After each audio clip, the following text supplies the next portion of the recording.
What's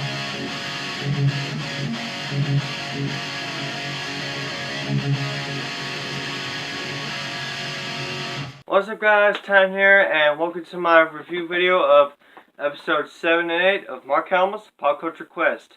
As always, let's get into it. Okay, so, episode 7, Mark Hamill goes to numerous collectors to try to find a very rare prototype Boba Fett rocket launcher figure that was recalled. Now, the reason why it was recalled is because a kid actually choked on the rocket piece and they stopped selling it in stores.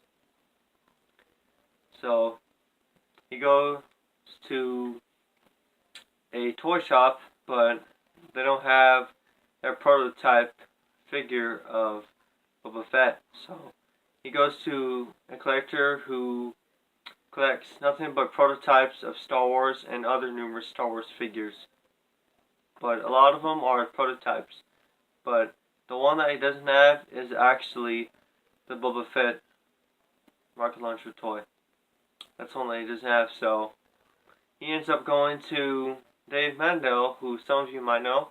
He worked on shows like Seinfeld and numerous other shows. So he went to him, and he's actually a collector of Star Wars too, and he actually has 2 of the prototype Boba Fett rocket launcher figures.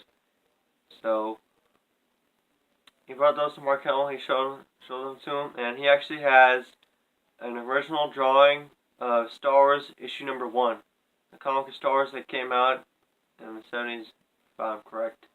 He actually has a hand-drawn pennant of it, so I thought that was pretty cool. And of course, Mark Hamill has issue number 1, so I thought that was pretty cool too. So I really enjoyed episode 7.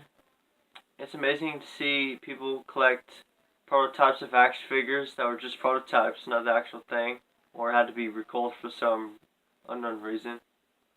So I just thought that was pretty interesting. But getting to episode 8, he goes to the Pearson Auto Museum, which of course has a bunch of numerous cars from anything you can think of, from classics and Hollywood cars as well.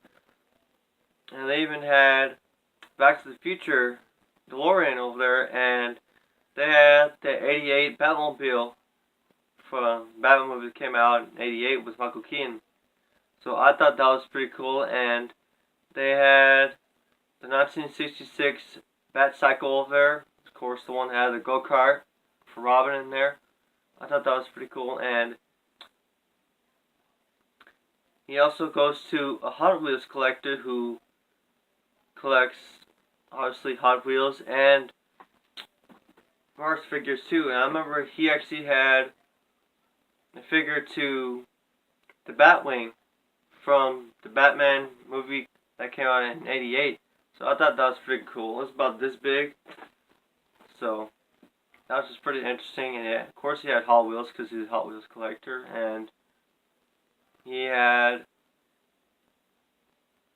this figure that was about this big of the DeLorean from Back to the Future. And Mark Hamill actually took him to the Pearson Auto Museum to see the DeLorean, and he sat in it, and I thought that was pretty cool. And that was actually his first collectible car that he started collecting, besides Hot Wheels, because he was a huge fan of movies too. But I thought that was pretty cool. I mean, there's a lot of things you can do in this life, but sometimes you can't really collect anything that you want to collect. But it depends. If you start out small, then work your way up, you'll probably get to where you're going and it'll reach your goal. But anyway, that was all for this video, guys. Thank you guys so much for watching, and make sure you leave a like, comment, and subscribe, and I'll see you guys in the next video. Later, guys.